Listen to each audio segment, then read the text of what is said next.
Howdy, guys, and welcome to Cliff Notes, and welcome to a recap of night number 60 of Big Brother Season 25 Overnight Feed Recaps. Hope y'all are doing fantastic. Let's get right into it because we had a veto competition. We have some plans afoot, some scheming that's taking place, so we're going to talk about it all. Now, first of all, let's talk about that competition. We did have an exciting veto competition yesterday afternoon, a long veto competition. Feeds were down for about 6 hours or so it took a long time.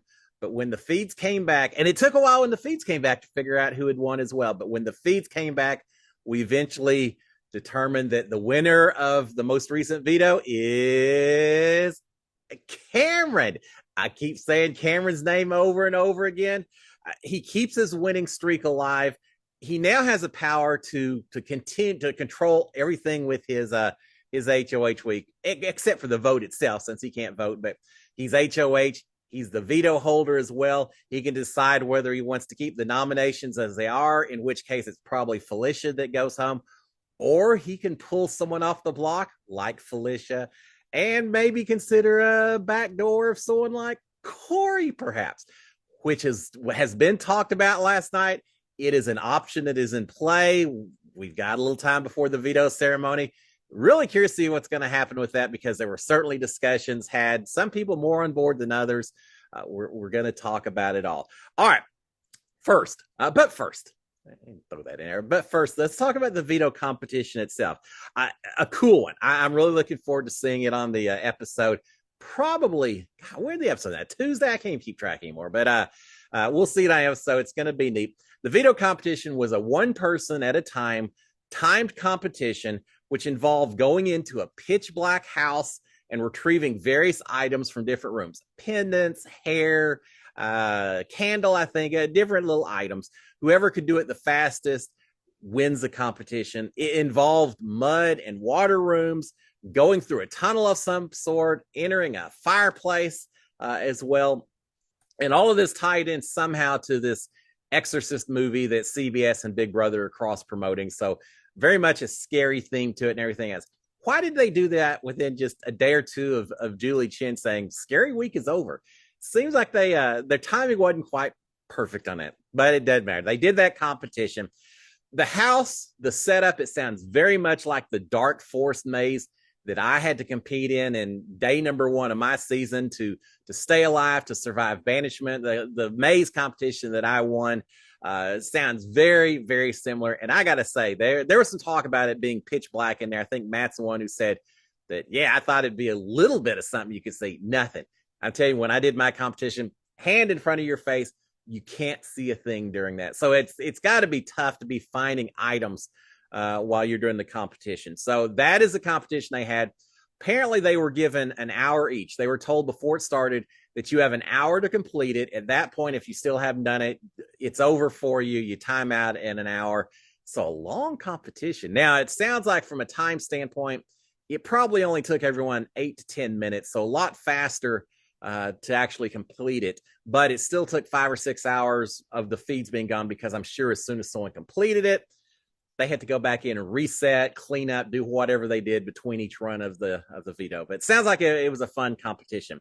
Now, before I go into the live feeds themselves, I thought I'd take a quick moment and talk about just an inside scoop on how these vetoes work when they're a timed one person at a time competition. You know, some veto comps, everyone gets to watch, and that's pretty straightforward. These are a little bit different. You start off the morning, they have the drawing to find out who's playing, of course, but then you have another drawing to see who is assigned to what room during the veto competition. So basically, if you're not playing in the veto competition, you're in lockdown upstairs in the HOH room, where I think they play music for you. You're not allowed to talk game at all. If you do, you get called out. The music stops. You get in trouble. So no game talk, but they play music, and you're just free to sleep, do whatever. Someone mentioned that Jag was up there, pretty much slept the whole time during the 6 hours they were down. So if you're not playing, you're all together up in the HOH room. If you are playing, you draw a chip. You're basically assigned to a different room. You know, one person in each of the bedrooms, one person in the storage room, one person in the diary room. During my season, I was in the boat room, or that was one of the rooms in the gym as well. So everyone goes to a different room that you have to hang out in. You stay there until your turn is called. You go and compete. Then you come back to that room. There's no communication with anyone else that's playing before or after the competition.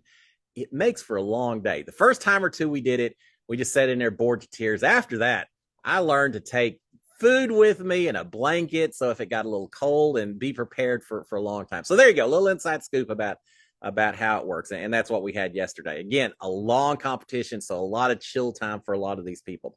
All right, let's talk about the feeds themselves, because there were a lot of combos to be had. We'll start up right after the veto competition was over. So 6 o'clock or so, Houston time was at 4 o'clock, Big Brother time. Something like that, if I recall. All right, it sounds like Nicole, we know that Cameron won the competition, but it sounds like Nicole did pretty well, came close to winning. She is disappointed that she didn't win this thing, that she thought she had a really good chance. But Blue is talking to her in the bathroom downstairs and saying, look, you should be safe anyway. Yeah, it would have been great for you to win, but you should be safe this week, so don't sweat it too much, Nicole. All right, we've got Jag having a quick talk to Nicole, and he's letting her know how much he likes her, how much he wants her in the house, how much he wants her to stay in the house, and just that how much he treasures having her as a fellow house guest. I think that's a smart move by Jag. You're taking someone who's feeling a little down. They're on the block. They just had a competition they thought they could have won, but they didn't, which means she probably, when they were announcing times, thought she had a chance. So she's a little bit, heartbroken, a little bit depressed. She's on the block. Here's Jag coming to her saying, I want you in here. You're good. I value having you in here. Great relationship building for Jag, because first of all, it's going to help in terms of votes and all that, but also in terms of jury votes, which we're now into the jury vote phase almost. It's good to stay on best terms possible with people who could be jurors voting for you in the very end. So good move by Jag to, and I think he's just being nice and friendly to Nicole as well, but he's comforting her a little bit. Meanwhile, while he's comforting her, we've got Felicia in the backyard alone. She's talking about how upset she was that this was her competition to win, that she really thought she had a good chance. And apparently she did pretty well. She's complaining that it was one room that she accidentally went to twice or something. Not really sure, but she's feeling like she really could have won this thing. Now she's not going to win it. She understands that she is the primary target this week. There is a good chance that she's going home. At one point she says, if I go, I go. So she's trying to be stoic about it, but certainly she's feeling bad. She's feeling bad that this was a lost opportunity for her to really flip the game by winning veto, and it didn't happen. And what's even worse, she's all alone. No one else is really talking to her at this point in time, at this point, or just in general inside the house, and that hurts as well. So she's not feeling her best right now, and she's going to start taking it out on one person in particular here in just a real quick second, because just a little bit later, we've got Felicia and Sari in the kitchen talking, and Felicia's kind of going off on Cameron a little bit. Sari's not really saying much. She's just like, yeah, the way Sari can do. But Felicia's saying how much of a follower Cameron is, that he has no connections except when he's HOH. No one wants to talk to Cameron, except as soon as he's HOH, everyone's scurrying to be best friends with him, to hang out with him. That he is not a people person. It's just the power he has of winning the HOH is the only reason that people are even having anything to do with him whatsoever. She says, and I think this is more or less a quote, he's not a master player. He has no personality. The only thing he has is the ability to win competitions. Well, in a game of Big Brother, that's a pretty good thing to have. And I do think he's a little bit more strategic than Felicia's giving him credit for. His social game, hot and cold. I certainly think sometimes he rubs people a little bit the wrong way, but he also understands what is required to pull people in and to create groups. And so I'm not as down on him as Felicia is in terms of the game he's playing, but Felicia very much feeling like if it wasn't for his competition ability, he'd be long gone and no one would be having anything to do with him. So yeah, she's not real happy with Cameron. She's thinking that he's going to drag Bowie Jane to the very end of the final two, that at that time his jury pitch is going to be, he's going to tell the jury how he had to fight from the very beginning. He was on the block the very first week. He's fought the entire time through and done everything possible to get there. Pretty good pitch. Similar to the pitch I would have used if I'd made it to the final two. So that's what she thinks he's going to do. I think she's right. I think that's a fantastic way to convince the jury if he makes it to that point. We got a lot of game to play still. 40 days left. God, it seems like it's been forever. But I understand, as she says this, why Cameron thinks that Felicia is going to be such a bitter juror and why he absolutely does not want Felicia to stay and become a member of the jury, because pretty much guaranteed he's not getting her vote if he makes it to final two. Felicia really going off on Cameron at this point, and she does the same thing to Nicole a little bit later. But we have that just a little bit later. Felicia's talking to Sari and Nicole and Jag and Matt, who have come into the kitchen as well. She's telling the four of them, saying, look, y'all are the only ones that I trust in this game, in this house. Y'all are the ones I want to win the competition. No one else. One of you four needs to win this thing going forward. That's what I'm hoping for.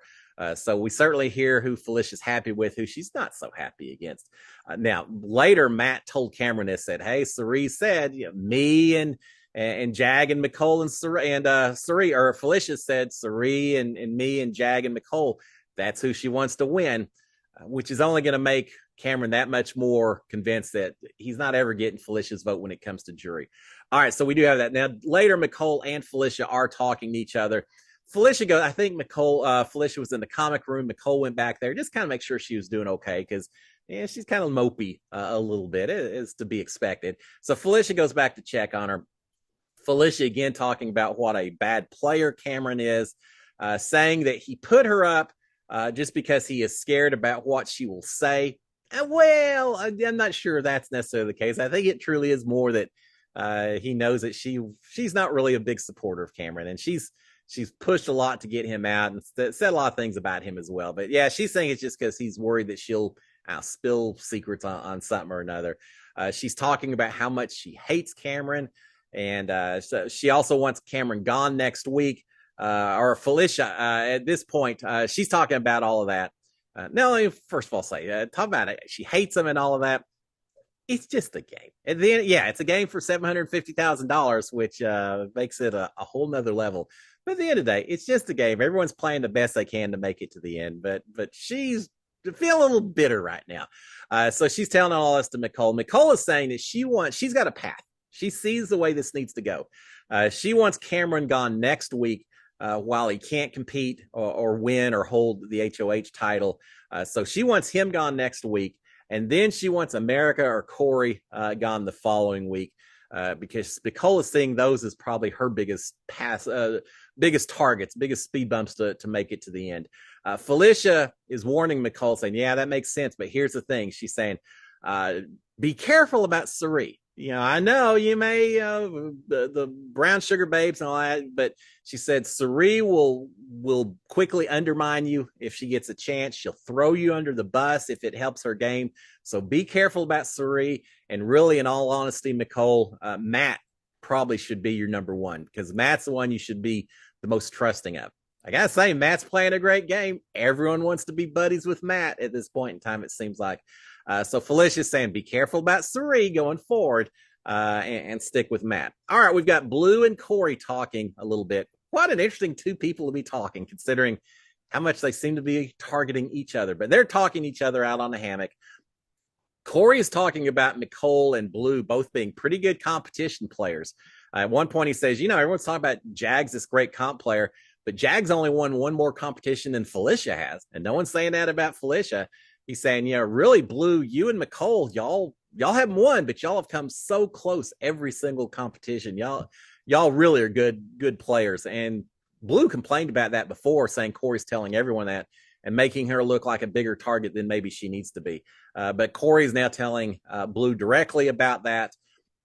Blue is saying that if she had a chance, if she gets HOH, that she's going to put up Bowie Jane and Nicole as her targets. No, not a chance in the world, and I don't think Corey buys it either. But Blue is saying this. Corey's telling Blue in exchange, saying, look, if Bowie Jane wins, she's going to put up Sari, which is fine with me. I have no problem if Sari goes up on the block. Well, Blue may have a little bit of an issue since she's been trying to get a little bit tighter to Sari, but he's saying that. Blue is talking now about Cameron, which I thought was a little interesting. Blue is saying, look, the longer we let Cameron stay in the house, the better he's going to be positioned. And the first shot that Cameron gets, he's going to go after Matt and Jag. You know it, Corey. Cameron is a dangerous person. We can't let him stay in the house. Is this Blue really feeling like this with Cameron, or is it more likely that Blue is trying to then get Corey to agree and say some things about Cameron, maybe spill some beans about Cameron, give Blue some ammo that she can then take back to Cameron and try to put this target on Corey, because we know that's Blue's objective. So she's talking down on Cameron, and I think it's all just to try to get Corey to respond. And he doesn't really do so too much. He kind of just, but doesn't give her, I think at this point, what she's looking for, which doesn't really matter, because soon after that, she'll be talking to Cameron anyway. All right, we've got Cameron and Matt talking a little bit. Cameron's worried that Blue and Corey could team up with each other. Probably doesn't help they're sitting out there on the hammocks together. He's worried that Blue and Corey could team up with each other and go after Cameron instead of each other, which seems like has been the plan before now. Cameron is saying that Corey is smart, that he knows that Corey has seen Matt and Jag and Cameron hanging out together. So Corey has to feel like those three are probably tighter than he is with that group, which is perhaps pushing Corey to go with Blue and the girls and so kind of the other side of the house. So that is becoming Cameron's concern the more and more we hear him talking. He, in fact, comes right out and says, look, Corey and America, I think they're coming after me sooner rather than later. We need to get Corey out. And Matt's saying, yeah, I agree. I think next week, man, let's go after Corey. I'm fine with that, Cameron. Cameron may not be willing to wait till next week. All right, as much as he wants Felicia out, things may be changing. All right, we got Cameron saying I could get Corey out right now if I wanted to. All I have to do is put Corey up and he goes home. Matt and Cameron are counting the votes to see if they could replace Felicia with Corey, send Corey out the door. They feel like they have the votes. Just as we've seen in the past, it could come down to Bowie Jane being a swing vote if something like this takes place. Cameron feels like he's got Bowie Jane on his side. I think he probably would, which is not good for Corey. But they are counting the votes, trying to figure out, and they've basically decided that, yeah, we probably could get Corey gone if we want to go that direction, which is not decided just yet. Cameron is saying that that's a big move. He would never do that unless everyone else in his little group agreed, which is basically Matt and Jag and Bowie Jane. He's saying if y'all all agreed, if y'all all wanted to do that, then yeah, I'll consider it. But I'm not doing it myself. It's got to be all of us if we're going to do something like that. And he asked Matt, he says, are you on board with this, Matt? What do you think about it? Matt kind of says, yeah, it's kind of scary. And we need to talk to Jag and all, but yeah. So kind of a non-committal answer from Matt. In one way, yes, but you can tell he's kind of just saying yes just to kind of be on board with Cameron. Maybe not completely sold on the this option just yet. The talk again is a little bit of Cameron just saying, look, Felicia shouldn't be in jury. She doesn't deserve to be in jury. I don't want her in jury. But Corey is certainly more dangerous than Felicia is in terms of gameplay and our existence in this house between now and Final Two. So it comes down to this issue. Are you to the point that you're worried about jury management and winning in front of a jury? Or is there still other business to take care of to make sure you make it to the Final Two and that the whole jury issue doesn't become a moot point? Seems like Cameron's starting to lean towards the latter more than anything else. So we've got that. Cameron finally says, look, I like to stick to plans. My plan has been to get out Felicia. I don't like to change plans. I want to stick to that plan. But he says that Corey has been, for the past week or two, acting so comfortable, just being so cocky and comfortable about everything that it really makes me want to get him out right now. So there you go. We're setting everything up. Later, we've got Blue coming in to talk to Cameron. She talked to Corey on the hammock, and sure enough, she's telling Cameron that first of all, she's saying Felicia thinks that she has the votes to stay. Cameron not happy at all about that. Cameron acting a little perturbed that Felicia would dare to think that she's got the votes to stay, that who he wants to be as a target may not actually go home. So he's not happy to hear that. But in addition to that, Blue is talking about her conversation with Corey on the hammock. She's saying, yeah, I sat there for an hour talking to him and hated it, and he didn't have a whole lot to say. She said, but Cameron, he is pushing super hard to get you out. Well, it was Blue that was talking about that, and Corey just kind of listening along. But now it's changed a little bit as she's rehashing conversation to Cameron, saying, "Oh, Vic, Corey's pushing so hard to get you out, Cameron. That's all he could talk about. That he wants to get Matt and Jag to go after you. That he sees that as the way to make it happen. That you are his target number one, Cameron." So Blue's certainly putting in some work. Blue has just got it out for Corey, doesn't she? But Cameron is saying, look, we need to keep the plan on track. That, yeah, I get it. And Corey needs to go. But for right now, let's just keep the plan on track. But Blue is arguing that with Corey gone, America's going to run to him and Jag.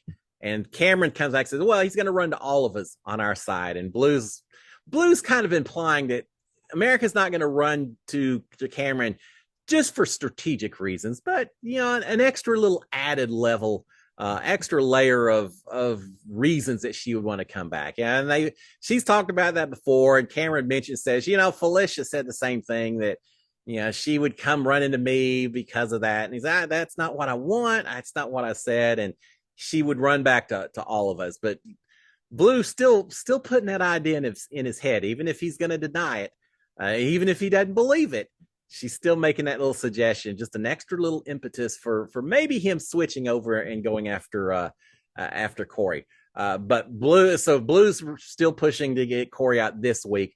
At one point, she's talking about how she's going to make this difference. She said, it's my turn now. Next week is my week. Haven't we been hearing that for a while, Blue? When is your week gonna finally get here? But she said, I'm going to win this next one. I'm going to change the game. She may. I mean, it's not as though she's a slacker when it comes to competition. She hasn't done badly. She just hadn't quite made it happen yet. Oh, a Blue HOH would be interesting. You're talking about getting some HOH-itis in the house. I think Blue would, that would be a fun week to watch, perhaps. Or maybe not so much fun. But anyway, so she said next week is her week. All right, they're both agreeing that America is just playing the game for fame, that she thinks she's running everything, but really Corey is such a great player.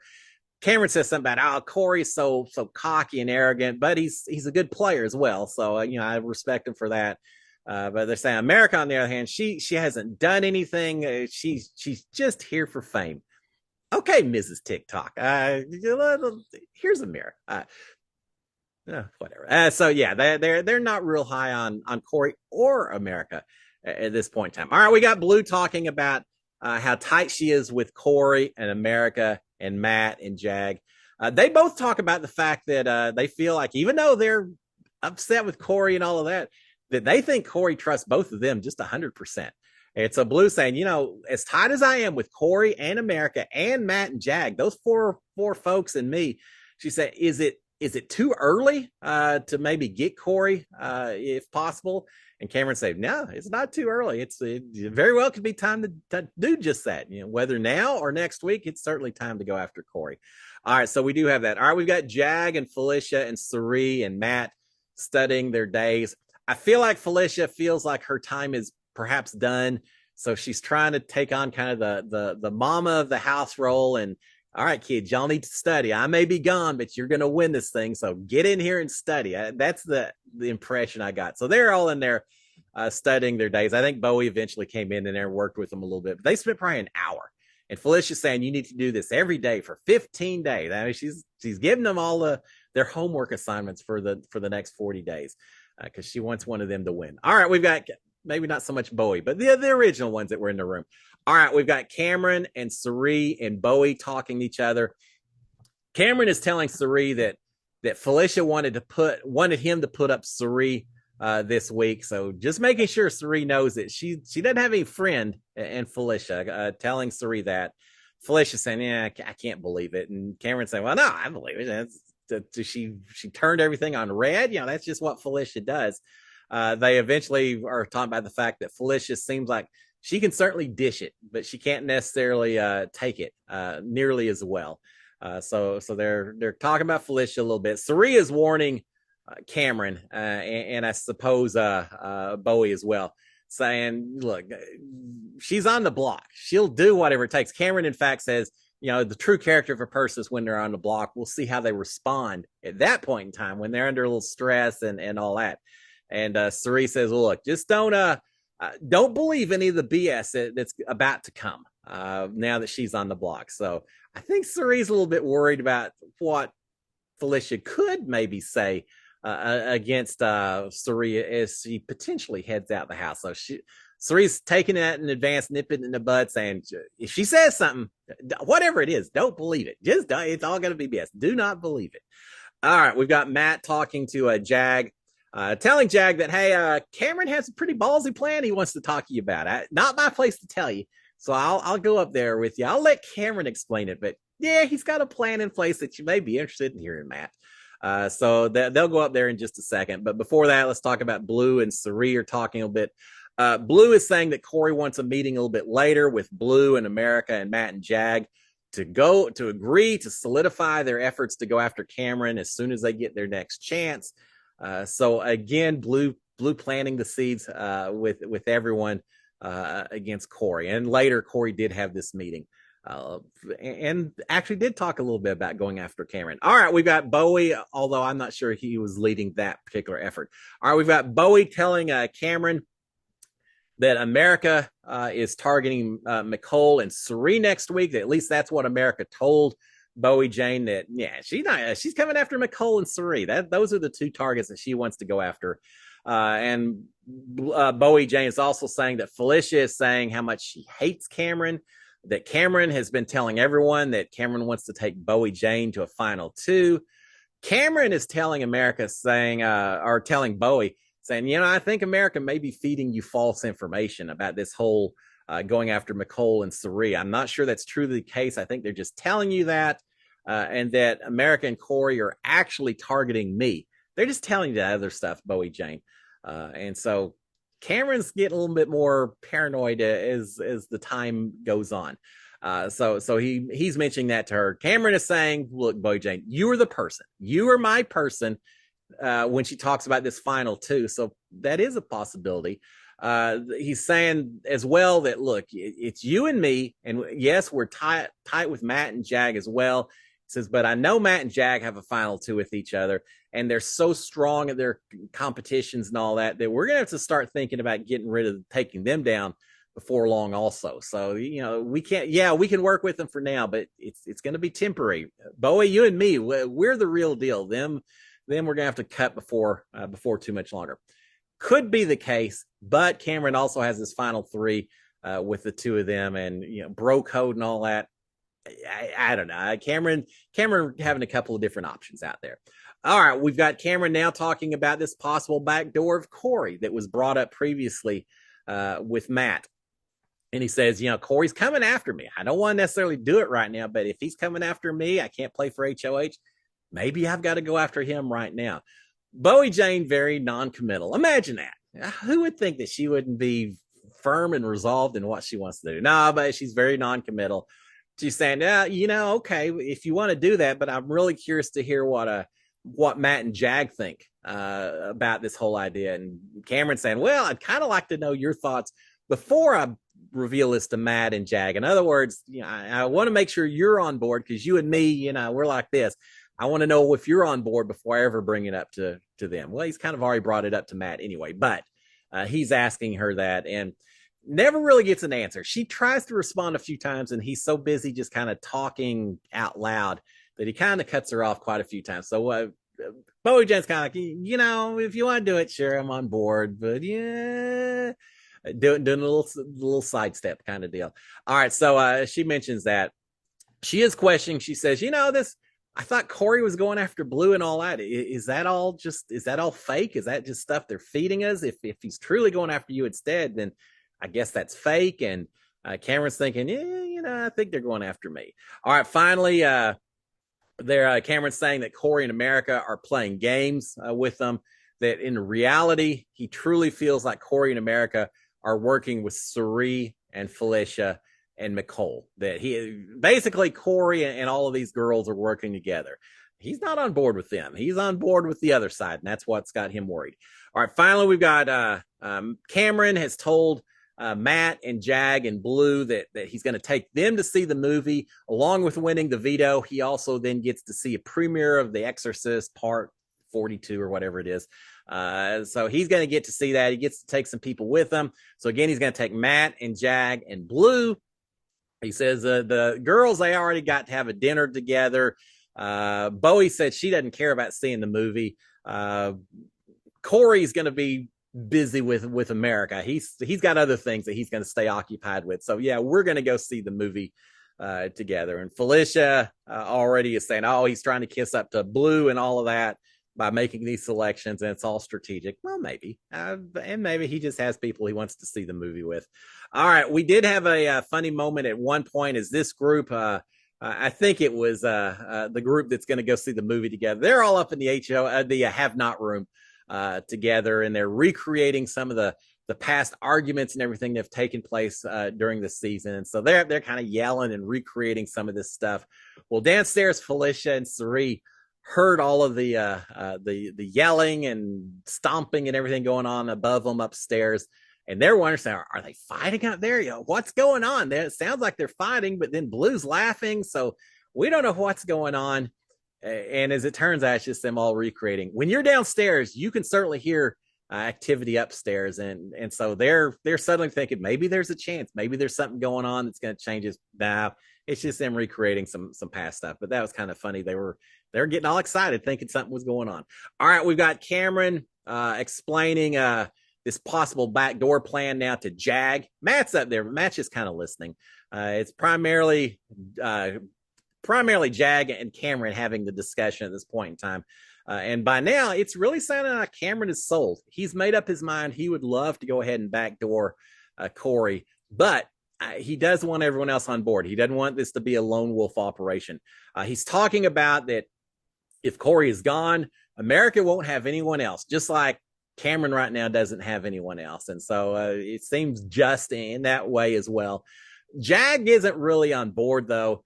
He seems very resistant. Jag is saying that his gut tells him it's probably too early. Saying, I'm not saying don't go after Corey. We've already agreed that he and America are on the very outside layer of our group. He's saying, I'm not saying that. I'm just saying my gut's saying it's too early. He's still on board with us. He's going to go after Blue. Blue's going to go after him. Why should we go after Corey right now? So Jag's really resistant. But Cameron is saying, look, Corey's too tight with the girls over there. I don't think it's going to go the way you think it's going to go, Jag. He's saying this is a wide open shot. This is our wide open shot to get at Corey. And if I miss it, I'm going to be a little peeved. If I don't take the shot while I can. So again, Cameron's sounding very much like he's made the decision. Upset if he doesn't take it while he can. At one point, however, Cameron leaves the HOH room and Jag immediately turns to Matt and says, we can't let this happen. Not yet. We cannot let this happen. So yeah, Matt, I think, is willing to go either way. Jag is seeing that there's still value to Corey in America.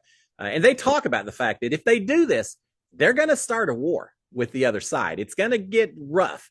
And Cameron's response to that was, yeah, well, we did the same thing when we took out Izzy, and we were able to make that work. Yeah, maybe, but you definitely are declaring a lot of sides, but maybe it's time for sides to be declared. But yeah, Jag not on board, Cameron very much at this point in time. At one point, or eventually the meeting breaks up without all of them shaking hands and shouting fugitives, you know, their alliance name and all of that. So they're saying, oh, this is the way we need to make it work. I think the plan at this point in time is still, it's more still towards sending out Felicia, probably 55-45 kind of percentages. I feel like Ian Terry throwing out percentages, but probably the plan a little bit more toward leaning still towards sending Felicia out the door, but with Corey as a very strong backdoor option. And 24 hours from now, it may be flipped around the other direction. But while they wait, while they decide, they're still going to really push this Corey versus Blue narrative as much as they can. Make sure that Corey doesn't feel too tight with Blue. Blue doesn't feel too tight with Corey. Try to make sure that if they keep Corey in the house, that Corey goes after Blue and vice versa, instead of potentially going after Jag or Matt or Cameron for the next week. So they're making some plans. And again, leaning towards Felicia, but Cameron really wants maybe to backdoor Corey. If he can convince the others to get on board, then I think they'll go that way. So Jag may really be the deciding point right now in whether Corey or Felicia goes home this way. Uh, Jag could hold all the hold all the power this week, even though he doesn't have the HOH key. All right. No matter what Cameron says bad, he can do whatever he wants. I think he's going to listen to Jag. If Jag just absolutely says, "Nah, I don't want to do it," I don't think. I don't know if Jag or Cameron are ready to destroy their relationship over this issue. So it comes down to who has the most resolve and who gives in first, perhaps going forward. I hope they don't break up over this. I don't want to see that bromance end just yet. But they're definitely still a little bit on different sides. All right, after Matt and Jag leaves, Cameron then does kind of look at the camera and say, "I can do whatever I want this week." You can, but I also know that he wants to have other people on board. He wants to be part of a team. He's tired of just being this lone wolf kind of situation. All right, we got Corey and America and Blue and Matt and Jag talking. Remember, Corey wanted to have a little meeting. They eventually have this meeting. They're outside enjoying the outdoor. They said someone said it's a full moon. Get ready. It's going to be a crazy week. Yeah, it may be right. And we've even got a lunar or solar eclipse happening, I think it's next Saturday. So just add to the wackiness. You could do a veto competition under the non-existent sunlight next week. But anyway, so they're finally have their meeting again. Corey, America, Blue, Matt, and Jag. Corey is saying, "Look, I trust Cameron right now," and I think he or someone else says, Cameron's not about the back door. So, I feel like he's going to stick with Felicia.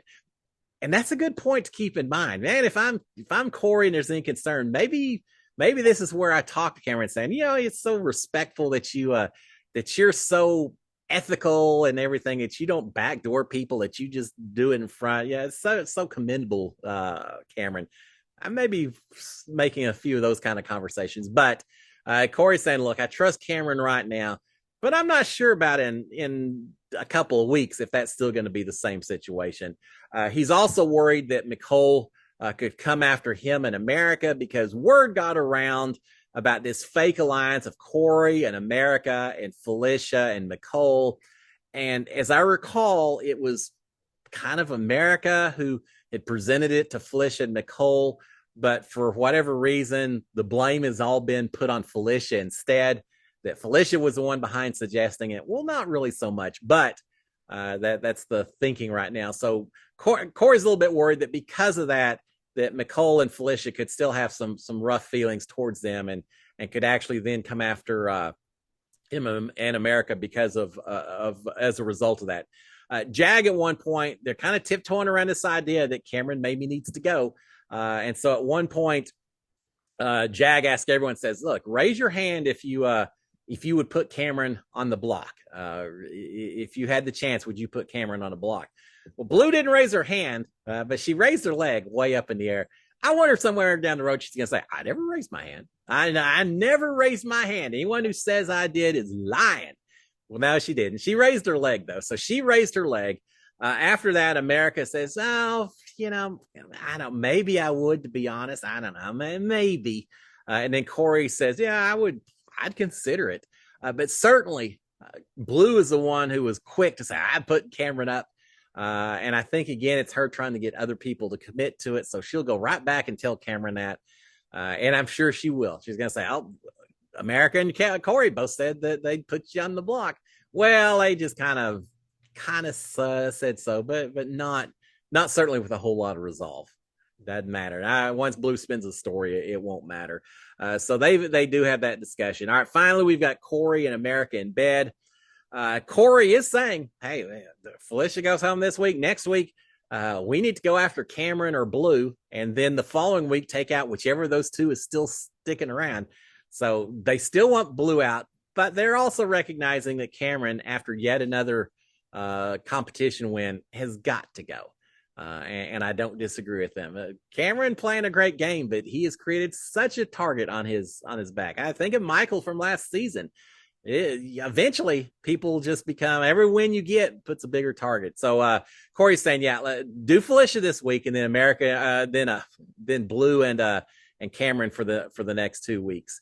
His biggest concern right now is Matt and Jag. He says, if they come after us, if they put us up, we're in trouble. If we've got them on board, we can make things work. But if they turn on us, then it's a whole different ball game at that point in time. So he tells America, he says, Matt and Jag need to be our number ones this week. We need to do everything possible to stay tight with those guys and make sure we've got a perfect relationship as we get into the following weeks. At one point, Corey also tells America, he says, look, Cameron, I'm not sure really trusts you right now, but it doesn't really matter. And America had said something to Cameron I didn't really pick out. She said something and she said, oh, I should have it's just reflexive lying to him. I denied something. I shouldn't have done that, but I did. And so she's saying I kind of screwed up on that. Well, Corey's saying, look, Cameron may not trust you right now. He probably doesn't. He says, but it doesn't matter because in a max of 2 weeks, Cameron's going to be gone anyway. So who cares, America? It doesn't matter. With that, a little kiss and a little makeout session before they went their separate ways into 2 separate beds. So not too long. Of course, it was already super late at night. So they go their separate ways. And with that, everyone in bed, lights off. I don't know, lights off at 6 o'clock or so. Houston time. What was that? 4 o'clock Big Brother time. I don't know. It was a long night. By the time I got done with that, just in time to get ready for a little NFL football over in London and a little Toy Story football over on the Disney Channel, which was fun to watch. And putting this out as well. So there you have it, guys. So in summary, Cameron now holds the veto. He's got 2 choices. Keep them the way they are, send Felicia out the door, make a big move, which he seems like he wants to do, and pull Felicia off, put Corey on the block instead, send Corey out the door. But Jag is probably the biggest roadblock to that. He's really resistant, and I think that Cameron's going to think twice about doing it if he doesn't have Matt and Jag on board. So there you have it. So I have a feeling the next 24 hours is going to be Cameron working on Jag a little bit, and then we'll see what Jag decides, and based on that, we'll see what happens at the Monday ceremony. There you go, guys. Quite the interesting evening. We'll have more tomorrow morning. I'll get you in on what we think is going to happen with the veto ceremony. But until then, y'all have a fantastic Sunday. Have a great one. Cheers, my friends. SKD 143. Later. Bye, guys. See y'all later. Bye.